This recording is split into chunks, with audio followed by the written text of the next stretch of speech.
بینەرانی عزیز سڵاوتان لێبێ من یادگار فایقم لە لێرەوە یعنی لە دوو چارەکەەوە لەگەڵتانە بم تا نزیکی کاتژمێر 4 قسە لەسەر چەند تەوەرێکی جیاوازەکەین لە لێرەوە لە دوو چارەکەەوە تا تقریبان 5 بۆ 3 لەگەڵ دوو مامۆستای بەڕێزە قسە لەسەر دوو تەوەرەکەین کە دوو تەوەری بڵین کاتی و ئانین و ئێستا قسەی لەسەرەکرەیەکیان ئەوەیە کە ڕۆڵی هاوپەیمانان و ئەو وڵاتانەی کە بڕیاریان داوە لەگەڵ ئەمریکا شەڕی داعش بکەن چ لە عێراق بێ یاخود لە کوردستان یاخود لە سووریا ئەوەی چونکە ئەوان ناوی خۆیان ناوە دەوڵەتی ئیسلامی لە عێراق و شەم و قسە لەسەرەوە شەکەین کە لە ئێستادا ئەبینین ئەمڕۆ هەینیە دوێنێ وەزیرەکانی کورد گەڕانەوە بۆ بەغدا و حکوومەتی هەرێمی کوردستان دوای کۆبوونەوەی لایەنەکان بڕیاریاندا کە بەشدار بن بەشدارێکی کارابن لە حکوومەتەکەی عبادیدا و بڕیارە سبەینێ شەممە سوێندی یاسایی بخۆن قسە لەسەر ئەم لایەنە شەکەین و لە تەوەری کاتژمێر 3 بۆ 4 قسە لەسەر ئەواکەین کە دیسانەوە ئاگادارین کە ڕێکەوتنامەی استراتیژی نێوان یەکێتی و پارتی دیسانەوە هاتۆتە بەرباس و دوێنێ هەریەک لە نێچیرەوان بارزانی و مەلابەختیار باسییان لەوە کرد کە لە داهاتوویەکی نزیکە ئەم ڕێکەوتنامەیە دەستکاری ئەکرێت و هەموارەکرێتەوە و ڕێکەوتنامەیەکی تر ئەنووسێتەوە واژۆوەکرێ قسە لەسەر ئەمەشەکەین بۆ ئەم بەشە من میوانداری دوو بەڕێزم کردووە هەرێک لە بەڕێزان دکتۆر شۆڕش حەسەن مامۆستای زانکۆ و اختصاسە وردەکەشی دکتۆرای هەیە لە دەستور و مامۆستا فەرهاد جەلال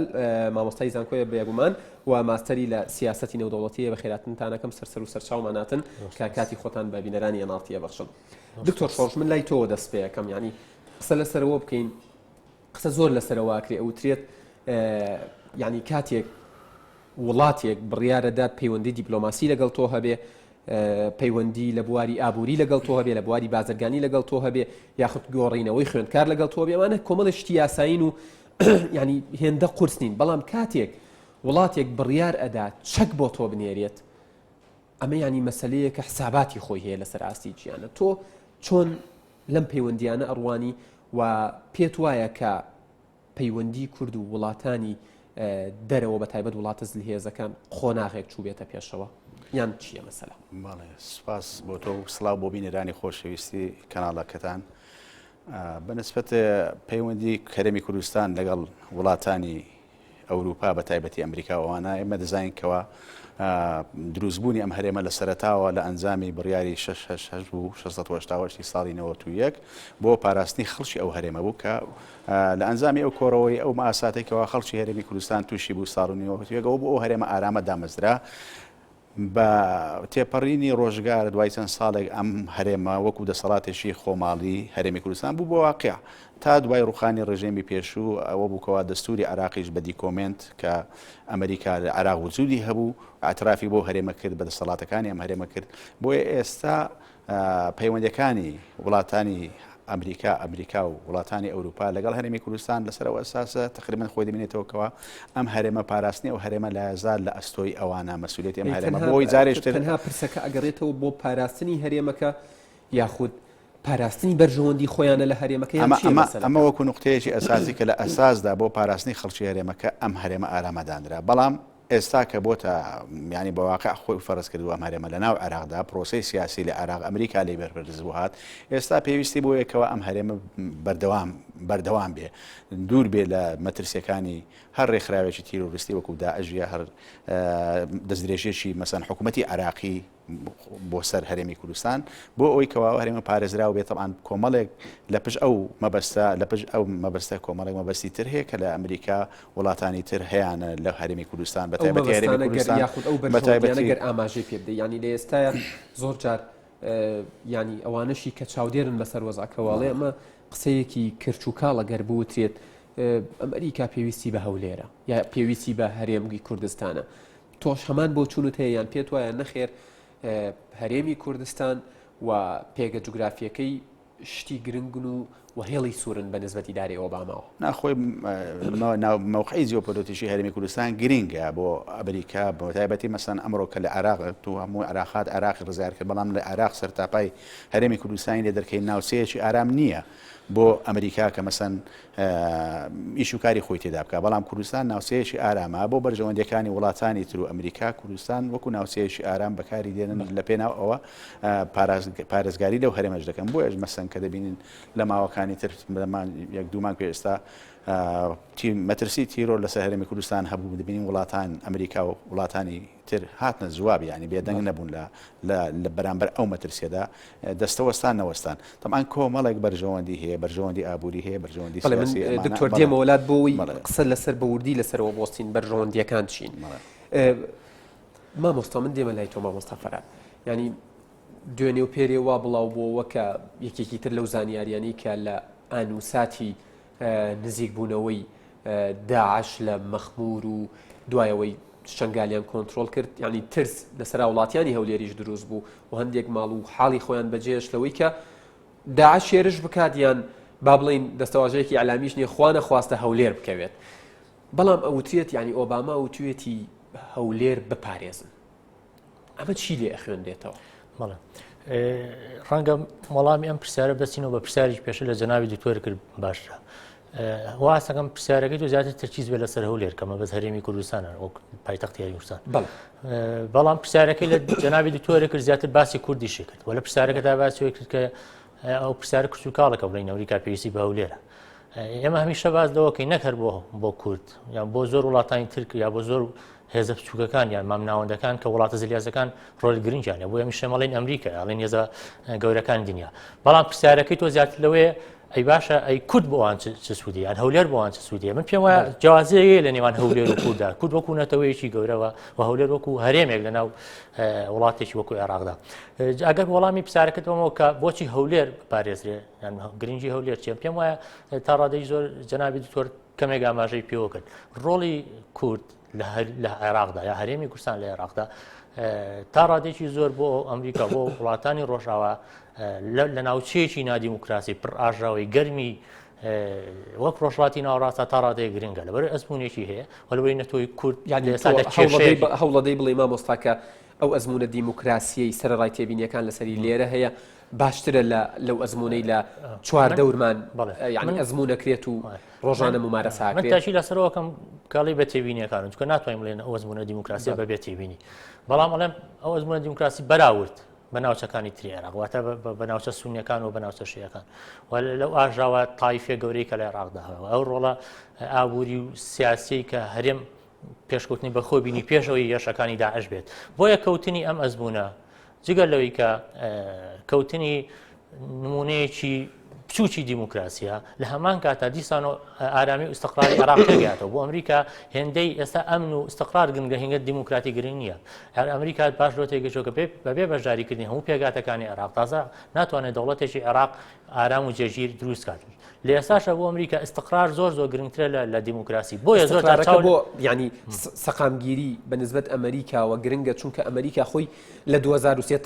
تەبەنیە مەوزوعی کردو و ئەم وەزعی ئێستا بە باش و خراپەوە لێ هاتۆتە ئاراوە ئەمریکا ینی ڕۆڵی سەرەکی و دەستی سەرەکی هەبووە تایدا ئەمریکا بەرپرسیاتی سەرەکی هەیە لە گۆڕانکاریەکانی ناوچەکە هەر بۆیە تا ئێستاش بەردەوامە لە چاودێریکردنی دۆخەکە لەبەرەوەی ڕۆڵی سەرەکی هەیە بەرپرسیاتی سەرەکی هەیە ئێمە زانین دوای ڕوخانی سیستمی سیاسی لە عێراقدا لە ساڵ 2023 ئەمریکا بە بڕیارێکی نەتۆ یەکگرتوەکان بەرپرسیارەتی داگیرکاری لە عێراق واتە مەسئولیەتی گرتە ئەستۆ لە عێراقدا تاکو ئێستا مەسئولیەتە هەرچەندیشە هێزەکانی ئەمریکا کشابێت تاکو ئێستا ئەم مەسئولیەتە هەر بەردەوامە لەبەرەوەی نمونەیەکە کە دەستکردی ئەمریکایە بۆیە پێم وایە ئەمریکا لەم ڕۆ بەرپرسیارەتی بەڵام ئەگەر تۆزێک باسی کورتکەین ڕۆڵی کورد بۆ ئەمریکا نەک تەنها بۆ ئەمریکا بۆ هێزەکانی تری دنیا بەتایبەتی وڵاتانی ڕۆژاوە ڕاستی لا سەرکردەی تەرکیز لەسەر و قسەی منیش پێیتەوە کە لەگەڵ دکتۆرە باسم کرد پەیوەندی کورد لەگەڵ وڵاتانی دەرەوە یاخود سیاسەتی دەرەوە و دیپلۆماسیەتی خارجی کورد قۆناغێک چۆتە پێشەوە من پێم وایە چۆتە پێشەوە بەس باوەندە بە میسالیش لە دۆخەکە نەڕوانی کەیتە شتێک تاو بوو ئێمە دەوڵەتێکی وەکو دەوڵەت ئەگەتوانین مامەڵەکەین لە کای نێودەوڵەتیە هەمێ ئاماشە بۆ بکەم کە ئێمە هەرێمێکین ئەگەر باسی هەولێرکەی لە عێراقدا لە عێراقدا هەرێمێکین هەرێم ئەتوانێت لە وڵاتێکدا پەیوەندی دەروی هەبێ بەس تا ڕادێکی زۆر لە ڕووی یاساییش و ئاسایە هەرێمێک بێت لە نسوارچەوەی دەوڵەتێکە پەیوەندی دەرەکی هەبێ بەڵام سیاسەتی دەرەکی نابێت سیاسەتی دەرەکی بێت سیاسەتێکی موحد بێ بۆ دەوڵەتەکە بێتە لەم حاڵەتەدا دەوڵەتی ناوەندی لە عێراق بەڵام ئاسایی هەرێمێک پەیوەندی دەرەکی تایبەتی خۆی هەبێت چونکە لە وڵاتانی تری جیهانیشایە بۆ لە وڵاتی کەنەدا هەرێمی کیوبێک علاقاتی خارجی هەیە بەڵام سیاسەتی خارجی تایبەتە بە وڵاتی کەنەدا ئەمە یەک دوو ئەو پەیوەندیانەی کە هەرێم هەیەی لەگەڵ وڵاتانی تردا تا ڕادەیەکی زۆر کەمتر ناسیاسیە ناڵین سیاسی نەبێشێ بە دەرەجە یەک پەیوەندی ئابووری بازرگانی کللتوری سەقافیە سیاحیە تا ڕۆدێکی زۆر بەڵام کەم ینی هەنگاوی سیاسیشینەوە ئەوەی کە تۆ ئەو خاڵانە ئاماژەت پێدا من هەنێکترم باس کردیانی بەڵام ئێستا پەیوەندیەکە پەیوەندی ناردنی چەکە ناردنی ڕاوێژکاری سەربازیە و ئیتالیا ئیتالیا شاتەوە ئەوەی کەنوێ پەیوەندیەکانی زیاتر بەرەو پێشەوە بردووە سیاسەکەش بەتایبەتی ئەو گۆڕانکاریە کە تۆ باسەکەیت پەیوەندی سەرباسی دروستە بەتایبەتی ڕاستەخۆ بەبێ گەڕانەوە بۆ ناوەندی عێراق ڕاستەخۆ لەگەڵ هەرێمە پەیوەندی پێت وایە واقعەکە سەپاندوویەتی یان ئەوان متمانەیەکیان بە حکوومەتی هەرێمی کوردستان و ئەم حکوومەتە هەیە ئەم هەرێمە هەیە کە لە چوار پارێزگا پێکاتەوە ئەوان سیقیان پێیەتی پێم وایە ئەو دۆخەنێ دەوڵەتی ئێستا سەپاندوێتی ئەوەی لێسەر لە ناوچەکەدا ڕۆدابیتێ لە ڕوبەڕوونەوەی تیرۆر تاکو ێسەر لایەن وڵاتانی هەوپەیمانەوە بە سەرۆکایەتی وڵاتی گرتوەکانی ئەمریکا تەنها بە شێوەیەکی ڕوبەڕوونەوەکە چی سەبارەت بە ڕۆڵی بەرپرسانی هەرێم لەم کارە با من ئەوە تاوکەم تا ئێستا ڕوبەڕوونەوەکە بە شێوەیەکی هەواییەوەتە لەسەر ئەرز نییە وەکو لە ئاسمانە ئەمریکا و وڵاتان هەویپەیمان لەوە تێگەیشتون کە ناتوانن بەبێ جەنگی زەمینی بە پێ داوەزینە سەر زەوی ئەم جەنگە سەرکەوتوو بێ دژی تیرۆر ئەو لایەنەی کە ئێستا توانێت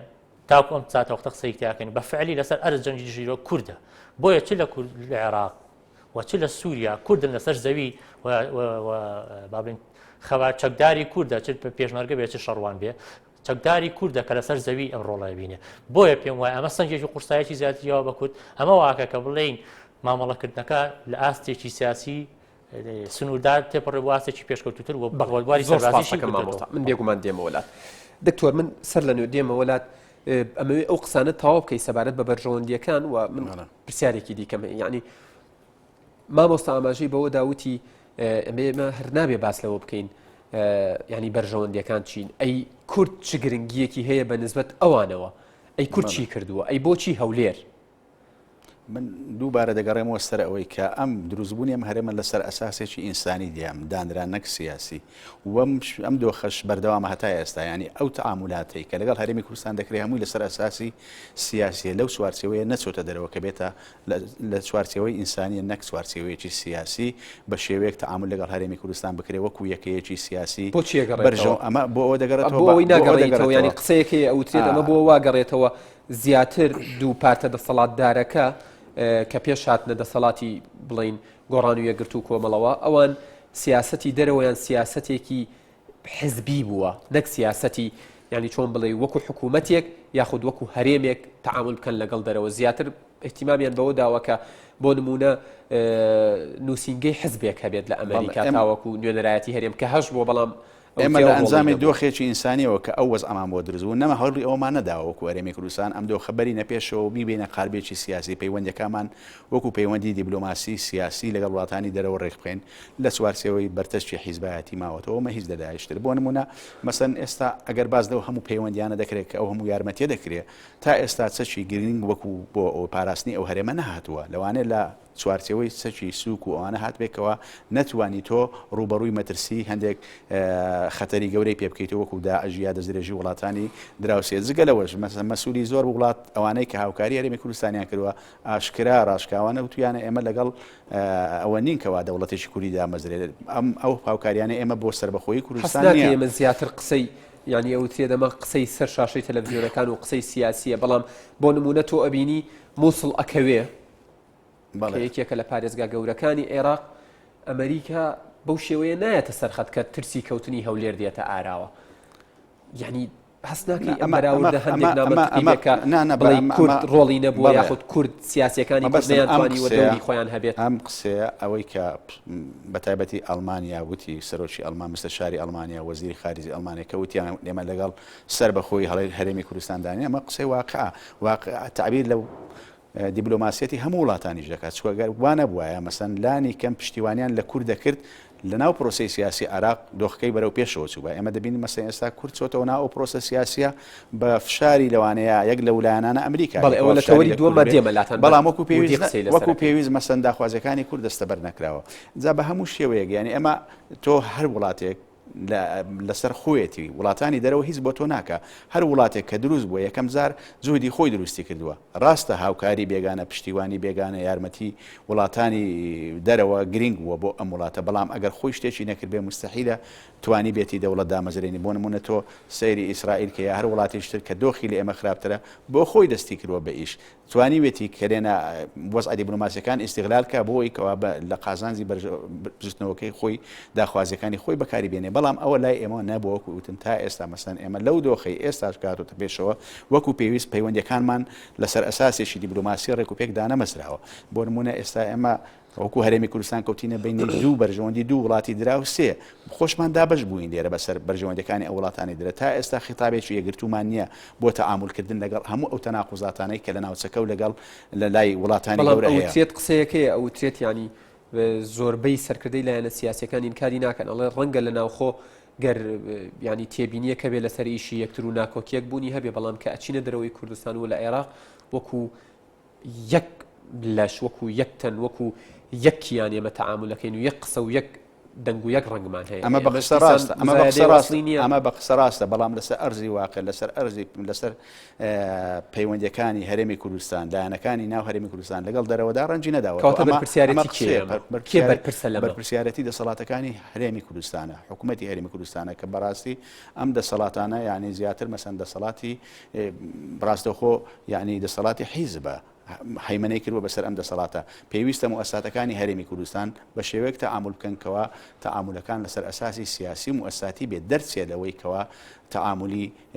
بەرژەوەندی تەسک بێن بۆ نمونە مەسەن تا ئێستا پەیوەندیەکانی یەکێتی نیشتمانی کوردستان پەیوەندی تایبەتی خۆی هەیە پارتی نیشتمانی کوردستان بارگای پەیوەندی تایبەتی خۆی هەیە لە وڵاتانی دەرودراوسێ ئەوانە وەکو پێویست تا ئێستا لە زۆر وڵاتە گرنگەکان و وڵاتانی دەرودراوسێ نووسینگەی ئەبێ لە مەولاشان نیە ئەبێ لە مەولا دائیمە لە بەرنامەکانی ئەمە لە تەلەڤیزیۆن ئەگەینە کۆتایی و بە پەلەپەل قسە لەسەر چارەسەرەکەی ئەبێ چی بکرێت ئەمە تۆ دەبێ وەکو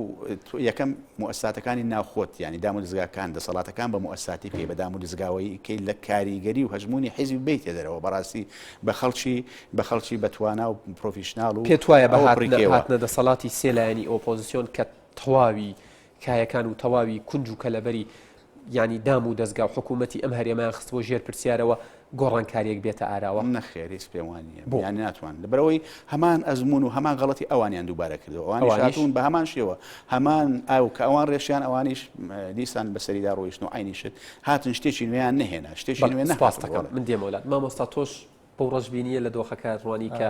هاتنی ئەو سێلایەنە هیچ لە مەسەلەکە ناگۆڕێت و هیچ نەبێ ئەو تێبینیانەی کە هەیان بووە بە قسە و بە پاکێش پێشکەشیان کردو ناتوان لەسەر ئەرزی واقع جێبەجێ بکەن بەو شێوەیە نییە سەرتاو بڵێم ئەو ڕژبینی نییە واقع خوێنەوەیە تا دکتۆر ئاماژە بە واقعەکە کە لەسەر زەوی بوونی هەیە شتێکی خەیاڵی باز ناکە کە عینەشێکی تاریک و سەیری کرد بەداخەوە ئەوە واقع خوێنەوەیە بەڵام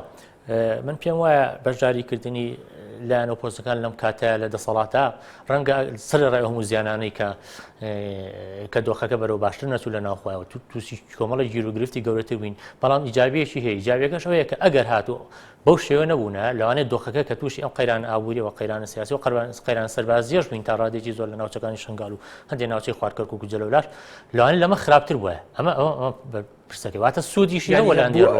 ئەتەوی ئەوە بڵێ کە ئەوان هاتوون زیاتر بەهاتنە دەسەڵاتیان زیاتر مراعاتی دۆخەکەیان کردووە و شقامیان نەجوڵانەوە کە موچە نیە هیچ ناڵێن و بێدەنگن و ئەم تەسیراتانەی هەیە پێم وایە لە ناوخۆیان بەڵام تەسیراتانەی هەبووە وەلەوانەیە خەڵک زەرمەندتر بوو بێ وەکو خەڵک بەڵام ڕەنگە لە ڕوبەڕوونی هەندێک قەیرانی گەورەترا یەکگرتوویان تۆزێ باشە هەرچەندە بۆ ئاستنی و کاردوتۆروتی بۆ ئاستنی ئەوەی کاردوتۆروتی بەڵێ پێویستە هەموو پەیوەندیەکان بە موسەسی بکرێت چونکە ئەوەی کاردوتۆروتی ڕەشبینی نییە هەڵەش نییە لە ئیدراکەکانیە کە دەڵێت ڕاستە ئەمانە دەڵێن نێمەگرتوین بەڵام پێم وایە لە زۆربەی پەیوەندەکانی دەروایاندا هەردووکیان پشتی سەرچاوی هێزە دەرەشەکەیان نەگرن واتە هێزمان هەیە سەرچاوی هێزی لە دەرەوە وڵاتانی دراوسێ ئێرانە یا تورکیا تاوەکو ئێستا خۆیان لە سیاسەتیانە لەگەڵ لایەنەکانی تری دەروی هەرێما چ بەغدا بێ چ تورکیا بێ چ ئێران بێ چ هاوپەیمانی دەوڵەتەکە بێ تەنانەت چ پەیوەندیمان لەگەڵ کوردەکانی تری دەوری هەرێمیشا بێ لەسەر ئەساسە ئەبێت چی بکرێت مەبەستمە ینی ئەبێت چی بکرێت بۆ نمونە ئەم جارە داعش هاتووە شەڕێکە و یەخەی گرتووی ینی ئەمریکا و هاوپەیمانەکانی دێنە سەرخەت و هیچ نەبێ بەرگریەکت لەکەن ئەی لە خۆناغێکی ترە ئێمە دەبێت بەردەوام چاوەڕێ بین بەڵکو هێزێکی نازانم لە ناکاو بێت هێزێکی سحری بێت و بمان پارێزێت ینی بەردەوام ڕوو ئەدات بەڵێ پێم وایە ئەوە کێشەکە ئێمەیەکە میشە چاوەڕێی ڕووداوەکانەکەین ڕوو بە ئەنجاماوی لەگەڵەکەمە تا هیچ کات خۆمان ئامادە نەکرۆ بە پێشهاتەکان هەموو ڕووداوەکان بەلای ئەمە مفاجئە لە کاتێکدا هەموو هێزێک پێبێ ئامادە بێ بۆ هەست پێشهاتی ئەمە کێشەکە ئێمێ پێم وایە دەبێت سەرکردایەتی کول لە هەندی ڕاستی هەیە تێبگا کە تێی نەگەیشتووە واتەوە کاکدوکەر وتی کێشەکە لە سەرکردایەتی کووردە پێم وایە خەڵک کۆمەڵە سیاتیە لەم دۆخی چەند مانگە بۆ ئەوی ئەمانە مووقیفیان لاواز نەبێت لە هەموو گفتوگەکانیان بەتایبەتی لەگەڵ ناوەندا مووقیفی قەیرانە ئابوووریەکانیان قبول کرد قەیرانە دارەکانیان قبول کرد زۆر کێشەی سیاسی ینی ئەو کێشانەی کە هەرێم هەیبوو ینی بەلایەنەوە ناڵین گرنگ نییە بەس تەجیریان کرد کێشەکانیان نەتەقانەوە تاوکو ئەو کاتی ئەمانە دەستیان کەشف بوو لە مفاوزەتەکانە چەند لاواز بوون و نەیانتوانی لە مووقیفێکی هێزە و مامەڵ لەگەڵ دەرۆی خۆیان کرد ئەبێت ئەمە بکات کە جەنابە پرسیارەکەی پێم وایە سەرکردایەتی سیاسی کورد نەک لە هەولێر تەنانەت لە هەموو پارچەکانی تری لە مووقعی خۆیان بۆ هێزەکانی تر تێبگەن ئەمە پەیوەندی بە پرسیارەکەی پێشووشەیەکە وەڵامایەوە کورد ئێستا وەکو نەتەوە نەک وەکو هەرێم کورد ئێستا ئەتوانێت دوو ڕۆڵی زۆر گەورەی لە جیهاندا بژێڕێت لە ناوچەکەدا لانیکەم بۆ هێزە جیهانیەکان چ ئەمریکا بێ بە دەرەجەیە کە ئێستا باڵێن هێزی ژمارەیەکە لە جیهانە و چ زلێزەکانی تر و ڕۆژاواش بێ یەکەمیان گرنگجێکی جۆستراتیجیە نەتەوەی کوردکەوتۆتە ناوجەرگەی چوار نەتەوەی گەوری ناوچەکۆ ئەوانیش تورک و فارس و عەرەب و کورد بە درێژایی مێژوو لە ململانیە و لە شەڕ و لە یەکترشکاندن و لە ئاژا و داگیرکاریدا بوون بەڵێ من پێم وایە کورد مادەم کۆتۆتە دڵی ناو ئەم چوار نەتەوەیان بە خۆشی و چوار نەتەوەی گەورە ئەتوانێت ڕۆڵێکی گرنگ بژێرە بۆ ئەمریکا و بۆ زلێزەکانی تو بۆ ڕۆژاوە چونکە هەر یەک لە هێزەکانی تر نەتەوەکانی تر جگە لە کورد هەمووی پرۆژەی دژە ئەمریکی و دژە ئەوروپیان هەیە عەرەب بۆ نمونە لە ڕابردوو تا هەیە بۆ لایندەشە هەر بەردەوامە بێ خەونی یەکبوونی عەرەبە بینێ کە بە یەکبوونی هەر پرۆژەیەک هەر نەتەوەیەک واتە دروستبوونی هێزێک ئەمەش منافەسەیەکە لەگەڵ هێزەکانی تری دەرەوەیەکە بە ئەمریکاشەوە هەروەها ئێران بە بارگراوندێکی ئایدۆلۆژی تاریخیەوە کە خاوەنی ئیمپراتۆریەتی سەفەوی و هەر خەون بۆەوە بین ئێستا هیلالی ژێی هەیە ئێستا بەرفراوانبوونی هێزە شیعەکان هەیە لە ناوچەکەدا لە سووریا لە لوبنان لە بەحرێن لە یەمەن ینی لە عێراق لای وڵاتانی کەندا و بە شێوەیەک لە شێوەکان مەترسیشی دروست کردووە کە ئێران بێگومان پەژموونی خۆی بەهێزکە بێگومان تورک دیسانەوە پرۆژەی گەورەی هەیە لە مێژوودا خاوەنی ئیمپراتۆریەتی عوسمانی و لە ئێستاشا دیسانەوە لە ڕووخەونەوە سەرەتا بە هەنگاوی ئابووری هەنگاو بۆ هەیمەنی سیاسیش بنێت ناوچەکەدا ئەوێت بە پشتیوانی نەتەوە تورکەکانی ناوچەکە بەتایەتی لە ئاسیای وستا و بە قیادەکردن و ڕیادەکردنی عەرەبە سوونەکان بەتایەتی وڵاتانی عەرەبی دیسان وەکو جۆرێک لە هەیمەنی ئەم پرۆژە ئەگەر تاویکەم ئەم سێ نەتەوەی هەمووی پرۆژیان هەیە ئەم پرۆژانە هەمووی پرۆژەی بەهێزبوونن لە ناوچەکەیە کە لە ئایندەدا قسەی منیش لەسەر پرۆژەکەیان ئەمە مامۆستاگیان هەرێمی کوردستان عاملێکی مساعدی باش بووە بۆ ئەوەی ئەوان هەریەکە لای خۆیانەوە پەرە بەو پرۆژانی خۆیان بن و بیبەنە پێشەوە یا ڕێگر بووە لە بەردەمیە کە ئەبێ ڕێگر بێ لە بەردەمیە چونکە هەموو پرۆژەکانی ئێران چ سووریا بێ چ عێراق بێت چ تورکیا بێت دوجار بۆ بەرژەوەندی تورک و عەرەب و فارسە و بە زیانی کوردەکەوێتەوە پێم وایە تا ئێستا عاملی باشنەوە چکە هەنگاوەکانیان لەسەرەتایە هەرچەندە وەکوتم بارگراوندی تاریخی و لە مێژووە ئەمان ئەم بەتایبەتی ئیمپراتۆریەتی عوسمانی سەفەوی هەیەیانە و عەرەبیش هەیە بۆ بەڵام فەشەلێنەوە بەتایبەتی پرۆژەی ئەفلەقی و پرۆژەی باسی چ لە سووریا و چ لە عێراق و پرۆژەی ناسری ینی لە ئیران فەشەلێنەوە بەڵام خەونەکە لە ناو ناچێت ئەم فەشەلانە پێم وایە کورد بۆ ئایندە ئەتوانێت عاملی حاجز بێ ینی بربەست بێ ئەگەر بێت و سەرکردایەتی سیاسی کورد لە هەموو ناو لە هەموو پارچەکان و لە ئاستی ڕووداوەکان تێبگەن و بتوانن ئەم ڕاستیە مامانی لەگەڵاکەن لەگەڵ هێزە گەورەکاندا من پێم وایە کەم تەرخەمێکە لای کووردە لای سەرکردایەتی سیاسی کووردە کە ناتوانێت ئەم ڕۆڵە ینی بۆ ئایندە ئەم خەونە ببینێ بۆیە ئەڵێم ئەم خەونە خەونی ئایندێکی نزیک و مامناون نیە ئایندێکی دوورە کەڵی ناوەندی دوورواتە باز لە نزیک 50 ساڵەکەین بەڵام دەکرێت هەنگاوەکان لە ئێستا دەست پێ بکات ئێستا هەنگا پەیوەندی ئابووری و سیاسەکان دەست پێکات جگەلەوە یەک دوو پرۆژەی تر هەیە باسم نەکرد جگەل ئەم پرۆژەی با بڵێن ئیسلامیش هەیە ئیسلامی تونڕۆن و ئیسلامی میانڕۆ ئیسلامی میانڕۆ بۆ من پرۆژەی ئیخوان موسلیمین کە بزوتنەوەیەکی با بڵێن خاوەن تەنزیمێکی ناوچەی گەورەیە نزیک لە 8 وڵاتی جیهانە خاوەن بزوتنەوە حرەکات و پەیوەندی و گروپن ئەمانە ئیسلامیەکی میان ڕۆن پرۆژەکە بە بەهاری عەربی دەستی پێکرد بەس بەداخەوە با بڵێن کەمتر لە ساڵێکی خایەن شکستی ئەمە لەسەر شکستی ئەمە پرۆژەکەی دومی بەخۆ کرد کالم بەداخەواتە ئەگەر مە شکستی نێنا پرۆژەی دوم بەخۆ نەبوو کە پرۆژەی ئیسلامی تونڕەوە وەکو بەدیلی خۆشی بۆ خوانسێری قاعدەیە نمونە بوو لە ئێستا داعش نمونەیەەکە هەموو ئەم دوو پرۆژەی ئیسلامیە و لەگەڵ ئەو سێ پرۆژەنەتەوەی تر هەمویان دژی بەرژەوەندەکانی ئەمریکا و زلێزەکان و ڕۆژئاواتەوە تەنها کووردە با بڵێن دوژمنایەتێکی تاریخی نییە چونکە کورد خاوەن نەبوو تا داگیریکەن هەرچەندە لە ڕێکەوتناوی ساکس بیکۆ دابەشکردنەکەی بینەوە بەڵام هەست بەو دژایەتیە با بڵێن تاریخی ناکە بەرامبەر بە ئیستعماری ئەوروپی وەکو نەتەوەکانی تریکەن بۆیە کورد بەداخۆم ڕۆڵە نابینێ یەک نمونەی ترێنمەوە ئەگەر مەڵێک نمونەی ترێنمەوە کە کاک دکتۆر وتی کەم تەرخەمێکەوە منیش ئێسەوت و دووبارە یەکەمەوە بەهاری عەرەبی یەکێک لە تەتەوڕەکانی بۆ کورد بریتی و لە کاڵکردنەوەی سنوور بەتایبەتی بەهاری سووری سنووری نێوان کورد و کوردی سووریا و کوردی عێراقی کاڵ کردو نەهێش بەڵام بەداخەوە بۆ ڵێن لە ئاستی گەشتەکانی بەداخەوە ئێمە سنوورمان داخست تەلبەنمانە کرد خەندەقمان لێ ئەمە بەرنامە بوونی نەبووە هەنگاوێکی ترکە ئەکرێ ینی ئەوە بەداخەوە بەڵامان کە ئیجابیە شکستی شنگال تەدەخولی هێزەکانی هێزە شەڕکەرەکانی سووریای بە کوردانی سووریا و پەکەکی بەدوای خوێنە ئەمە هەنگاوێکی ئیجابیە کە بەشێکی زۆری بەرپرسانی لایەنێکی دیاریکرا و ئەڵێن پەکەکە و یەپەکە کە شەهیدیان داوە لێرە نەهاتوون پێم وایە باشین بەڵگەوەیە کە بەڕێز مەسعود بارزانی سەردانی پەکەکەی کرد بوونی چەکدانی پەکەکی لە ناوچەکەی تر بەڵگە زیاتر نتوانین بەڵگە بینەوە بەزەمە تەنها ئەمە بەڵگەیەکی قەتعیە ئەو سەردانە کە نیشانەی و بەشداریان کرد ئەگەر ئەوەش بڵێم کۆبانێش وەکو شنگال هەنگاویەکەم کۆبانێش هەنگاوی دۆمە و ئەم پەیوەندیانی کە ئێستا دروست بووەوە تەنێک دوو ڕۆژی ڕابردووە کۆبوونەکان هەنگاوی دۆمە کە ئەدەی ماتوانین یەک چەمچی یەک تێگەیشتنی ئاسایشی نەتەوەی بۆ هەموو کورد دروستکەین و هیوادارم کورد ئیتر تێبگات ئەگەر وەکو ڕابردوو مامەڵانەکان منیش پێم وایە تێپەڕێ زۆر سپاس دەکەم دکتۆر من دێمەوە لای تۆ هاوڕێیانم پێمەڵێن کەمتر لە دەخ و لەکەم ماوە قسە لەسەر لەگەڵ جەناب تو مامۆستایە قسە لەسەر گەڕانەوە و چوونەوەی کورد بۆ ناو حکوومەتی عێراق بکەین یعنی لە ماوەی ڕابردوودا من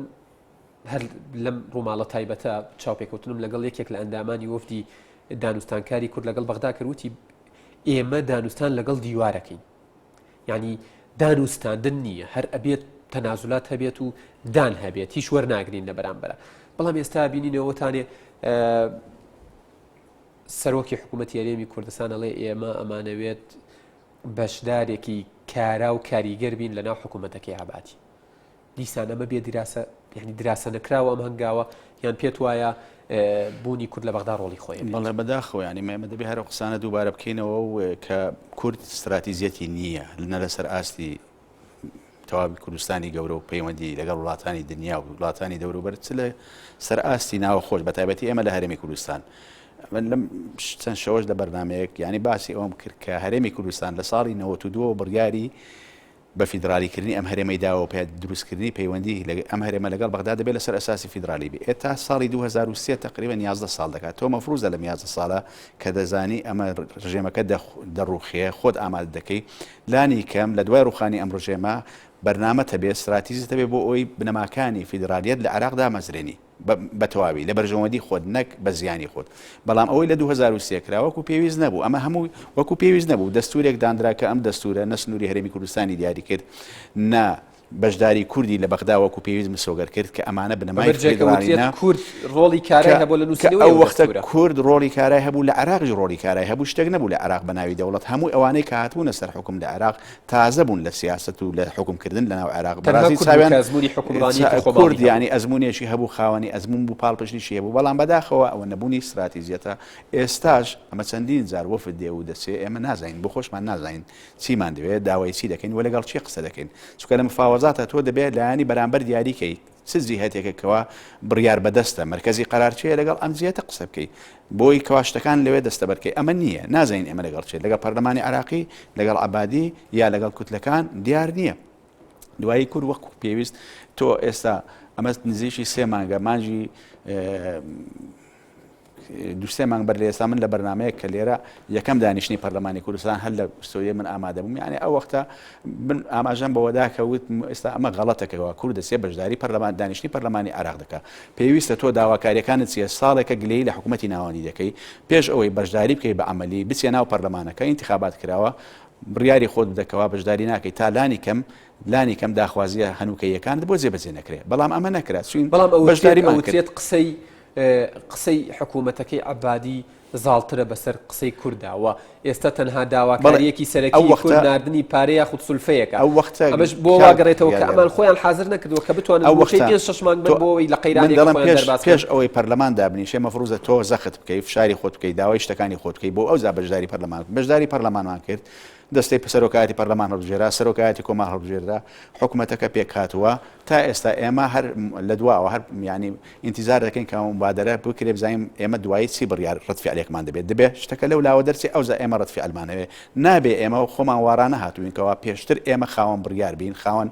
کار بین ینی کارەکە خۆمان بیکەین ڕێیەکە خۆمان بیدین بەرامبەر بەغدا ئەومان نەکردووە ئێستا مەسەن کە دەچێتەوە بەغدا ئەم وەفدا وەزیرەکان بەیانی دوو بەیانی دەستنەوە ینی لە مۆزوع ناگۆرە قەناعەتم نییەکەوە بە ماوەی مانجێک و دوو مانگ ئەم مشکلانە حل پێت وایە ئێستا وەزیرەکان بە قسەی خۆیان بێت ڕۆشتونەتەوە بۆ بەغدا و سبەینێ سوێندی یاساییە خۆن و تاو دەست بەکارە بن پێت وایە دوای ینی ئەم سوێندە یاساییە دوای خواردنی سوێندی یاسایی هەڵوێستی یاخود مووقفی کورد لاوااسترە بێ لە چاوجارانە یعنی کاتێکە بۆ نمونە هەر موچە و سولفەکە وەکو نەوتەکەی ساڵی نەوەتەکانی لێ هاتووە ئەڕواان ناڕوە نەوتەکە ڕۆژ نەوتەکە نەڕۆژ ئێستا پێش دەژن پێیان وتین سولفەیەکە نێرن نەوەڵا دوو موچان نێرن نەوەڵا دوای دەژنەی نێرن هیچیش دیار نییە هەڵوێستی کورد بەردەوام ینی هەر لە لاوازیدا بۆ لە بەرامبەر بەغدا هەر لە لاوازیدا بەڕاستی ینی ئەوە نییەکەوە دوایە بەس ئەی بەغداش ئەوە ینی ئێستا هەموو دنیا قسە لەسەرەوە دەکاتەوە خەتەر لەسەر وەزئی بەغدا هەیە نازین ئەو بەغدایی کە ئێستا خەڵک بینە ئەمەلی لەسەر داناوە بەغدایە لە چاو کۆمەلگەی نێودەوڵەتی هێندە لاوازە بۆچی بەسەر کوردە هێندە زاڵ و هێندە بەهێن ئەم بەغدا دەمێنێت پاش مانجێشتر خۆی ڕادەگەری بۆ مانجێشتریان نات چونکە مەسەن مووسڵ ئەگەر حسابی بۆ بکەین مووسڵ زۆر لە بەغدا بەهێزتر بوو بەڵام مووسڵ لە شەو ڕۆژێکە کۆتایی پێهاتکەوتە ژێردەستی داعیشەوە بەغداش ئەو قەڵا سەختە نییە لە چاو مووسڵ بەڕاستی مووسڵ قەڵای سەختی عێراق بوو کە توانی خۆی بگرێت بۆیە کورد بەراداخۆیانی ئێستا ئەگەر بۆ داواکردنی داخوازەکانی خۆی با دەبواە پێشتر زەخت بکە نەک ئێستا وەزیرەکان بستنەوە ئەو وەزیر دەچێتەوە داخوازەکان جێبەجێ دەکریاننا سپاس دەکەم مامۆستا من دێمە لای تۆ هەر لەسەر هەمانتەوە گەر تێبینیەک شتە بێ یاخود ئیزافەیەکت بۆ قسەکانی دکتۆری شەبێ ینی هەمیشە ئەوترێت عێراق لە دوای کەوتنی مووسڵ عێراقەکەی جاران نییە عێراقی پێش هاتنی داعش و دوای هاتنی داعش دوو عێراقی زۆر جیاوازن و لە چاو کۆمەلگەی نێودەوڵەتی عێراقێکی بێسەروەریە عێراقێکی بێدەسەڵاتە عێراقێکی خاوەن سوپایەکی ناڕێکخراوە و بە کورتی عێراقێکی لاوازە بەڵام ئەبینی ئەم عێراقە کە مامەڵە لەگەڵ هەرێمی کوردستانە کات زۆر بێمنەتانە مامەڵاکات و زۆر بێباکە لە بڕیارەکانی وە بەڵێنی شەبات نایباتە سەر کە بەڵێنێکیش ئەداد نایباتە سەر